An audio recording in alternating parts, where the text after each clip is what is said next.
Dengue fever， 台语应该安怎讲？作者Babuza Chû。今年 Dengue fever 伫台南大爆炸，已经要破5000例，看起来规年定着超过1万个，足恐怖。专门咧画人的网仔是埃及斑纹甲白线斑纹，特色是黑色的脚有带白色的环线，看起来花花，毋只台语叫做花骹蠓。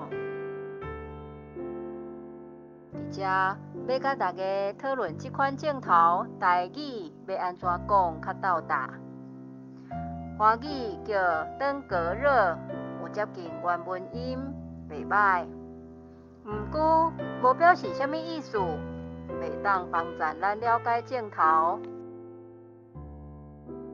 台语大部分的人拢讲做天狗热，天狗台语意思是做代志无精力，袂晓观前顾后，无得注意。细汉的时，若是做代志无精从，譬如灌水无细字车道，还是窗碗弄破，大人就骂你天狗。这个意思的来源应该是《三国志》魏延弄得七星顶。我看咱来叫断骨热，这个词自本伫文献就有，毋过伫传播媒体罕你看到。毋若接近原文音，阁有表示会疼甲亲像骨头断去。Dengue fever 症状有发烧、所摆叫热，其他的症状基本着甲一般病毒感染相像，胃寒、头痛、夜眩、出垃圾癖、筋肉酸痛。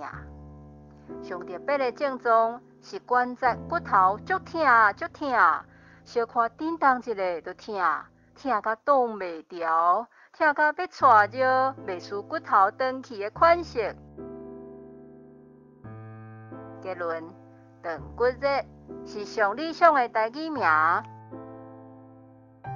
解说：垃圾癖就是身躯布出像杯迄款红疹，但是毋是有名有姓会出癖，还是德国癖，嘛毋是细汉婴才有的玫瑰癖。因为无名无姓，我甲这款癖号做垃圾癖，一般病毒感染拢可能会出。